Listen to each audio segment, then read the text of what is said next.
everybody, this is Brian with BubbaTanicals, and I just thought we'd take you along today. We're going to be installing a kind of a poor man's oddball drip irrigation system, and we're going to take that and couple it into our existing garden irrigation system. We've got some interesting issues with regards to getting enough water on our plants and making sure that water is appropriately targeted because you don't want to waste anything. So let's go take a look and see what we got going on. Alright, I'm standing kind of in the middle of our garden, such that it is, and I'm just going to give you guys a kind of a quick idea of problems we're looking at and what we need to address. So if you, let's see here if I can get that right. So what we got is, you know, it's your basic garden, probably bigger than most people's are, but kind of the same idea. We've got our stuff planted in rows, and what you can see here is we have got one run of the hose that goes back up to the house there, and this runs into a just your normal soaker hose.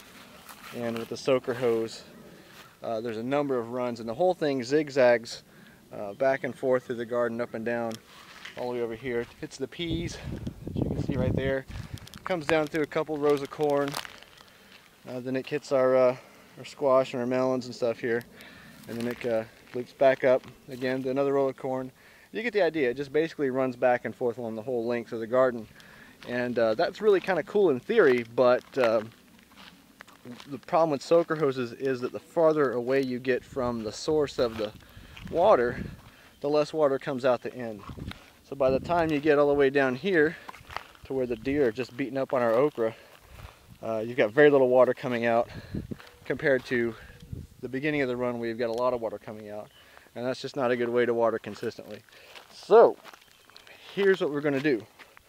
Let me get out of here real quick.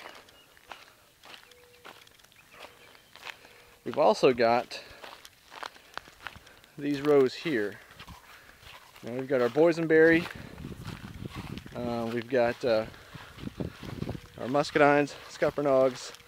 Over there you can see our blueberries bushes that are coming in, our blackberries, some raspberries, and there's some other stuff along the back line of the fence you really can't see right now. All these plants are relatively young. We planted these only, some of them were 2 years ago, some of them are this year. And it's just really brutally hot right now. So what we're going to do is we're going to take and we're going to run. Here's my little shopping spree at Home Depot here. We're going to take and we're going to basically build a manifold, and we'll start down here with this guy. So we'll have a run of water that comes in on that T, and we'll have a manifold that we build with a series of hoses, so that we can take them up when we mow the grass up here and not have a permanent pipe in place and not have to worry about burying it. That would be a huge pain to go through here and bury this pipe, and then you got to worry about the roots and all that junk. So what we'll do is we'll have each one of these runs, each one of these rows here will have a run that goes up it, and you can see here these are some figs, some more blackberries over there. And then these are the infamous 30 some odd blackberry plants that Laura put in this year. You can see there's a big row of them going up the fence line. So we'll have a row of pipe for each one of these, and then at the top of the row up there we're going to put in hose fittings, and that will allow us to run the soaker hoses on more of a zone system where we can isolate one zone at a time and get more flow out there because we'll have shorter runs of hose. So let's go ahead and get started, and next time I check in with you guys I will be probably done with one run, and we'll go take a look at that and see how it plays out. Hey folks, back again. It's been about, I don't know, 20-30 minutes or so. I'll tell you something, it's hot out here. It's about 95 degrees. This sucks, but I figure it sucks more for the plants that don't have any water, right? Alright, so let me give you a little rundown of what we've done here. See down here, this is the end of our manifold, or the end of our run basically. So we've glued this ball valve to this run here to this adapter. This is a hose thread adapter. This is not a pipe thread adapter. And these are primed and glued with primer and heavy duty PVC glue. Always want to prime your joints Just makes them go better. You'll decrease the chances of leaks or anything like that.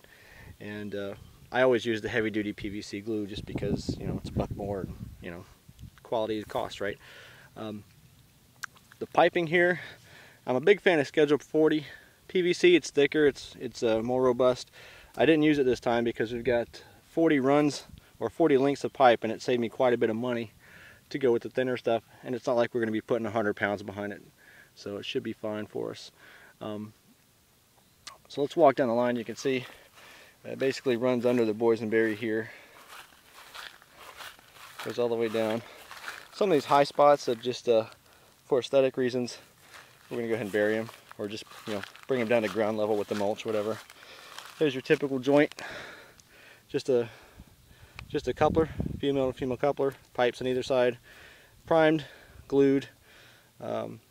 Best way to glue it when you're doing a long run like this is to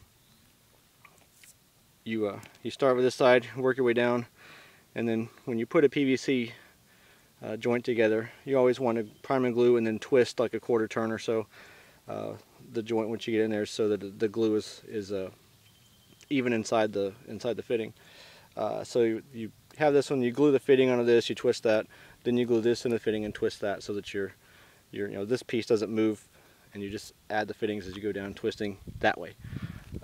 The blue gloves I'm wearing are nitrile gloves, and I wear those because I'm messing with PVC glue and PVC primer.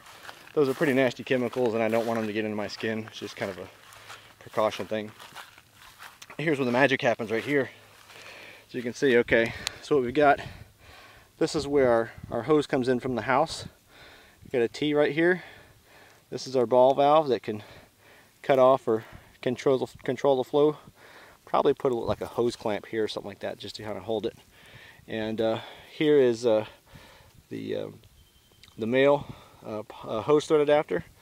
We've got a 15-foot length of hose run into that. That's going to run over here to an identical setup here. So we'll have this will be where the hose hooks in. Yeah, very identical fashion. Oh, in an identical fashion. You'll have a valve here, and then another run straight up there to the length of the run, and then just kind of repeat. You know, rinse, wash, or wash, rinse, and repeat through the rest of the garden here. So we'll check in when that's done, and probably give you guys a demo and go from there. All right, so stay tuned.